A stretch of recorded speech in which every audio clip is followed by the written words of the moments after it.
Hey, how's it going, fam? Welcome to this week's episode of Tuesday Seed.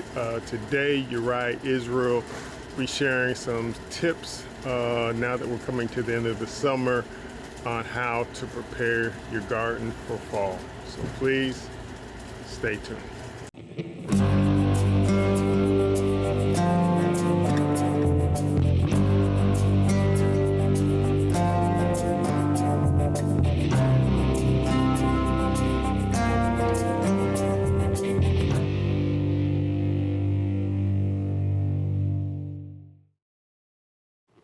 Oh, here we go.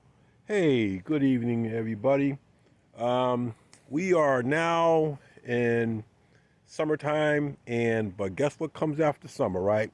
We have the autumn equinox, which will start in September 22nd.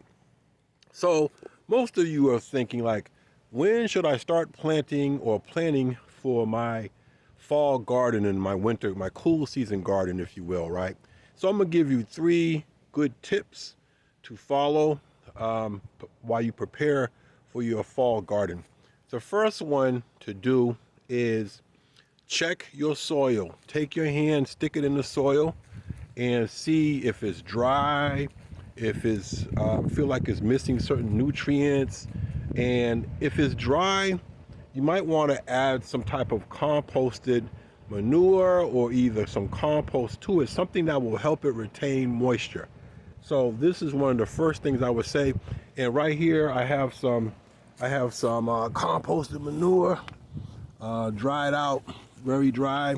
So I will mix this in because this biodegradable matter will help my soil to retain moisture, which is super important. Especially, it's probably going to still be hot up until around maybe mid-September. So that's the first thing. Number 2, in preparation for your fall garden, remove all your old worn out plants from summertime. Anything that has like went past and produced its fruit and is still hanging around the garden, you want to clean out the garden space. And then you should go ahead and put your hand in the soil, test the soil, right? But you want to remove all the plants that have been there all over the summer and they produce well. Now the other thing is, when you remove these plants, look at them and see if they did they get swarmed by certain bugs, different worms and butterflies, things like that. Not butterfly, but moths. Moths will eat up like different plants, squash plants, tomato plants, whatever. So you got to look at these plants and say to yourself, when I remove these plants and I put them into maybe my compost pile or whatever, do not plant something right away in that same spot. Why?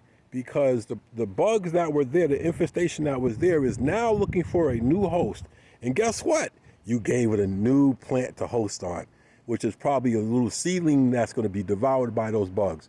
So you want to give that area some time to basically starve out the pests that were there by removing old plants and everything like that. Give it a couple of days, maybe even a week, and then bring in some new plants to put in that place. That's number 2. Okay, here we go. So number 3, we talked about, adding some biodegradable matter, whether it be compost, whether it be composted manure, like I have here in this bucket. You might want to mix this into your soil to help hold in moisture. I also mentioned removing all your old plants there, removing those and those that are especially infested by bugs. You want to get rid of those, take them far away from your garden, give it a couple of days or so that the host plant, the one that was giving it all of these some free food, all the bugs, the free food is now gone. And so when you plant your new plants there, they won't just feast on that new plant that you put there, right? So the third thing I want to share with you today is something called a shade cloth. If you plant your leafy greens by seed into your garden, you might want to use a shade cloth, especially if it's not under a tree that's giving you good shade. You want to use a shade cloth which will prevent severe sunlight from hitting your leafy greens. They will not enjoy that. They'll probably become all leggy and actually they'll be very bitter. So what you want to do is use a shade cloth, and this is an example of shade cloth. It actually diminishes the amount of sunlight that hits your plants. Is a perfect tool for when you're growing outside. Instead of growing stuff in trays in your house, it's nice and warm outside. Why not take advantage of it? But you do want to block it from getting too much sun. And so that's my 3 tips right there. I hope you enjoyed it. Hey, you guys have a great rest of your summer, and we're going to continue with some more tips soon.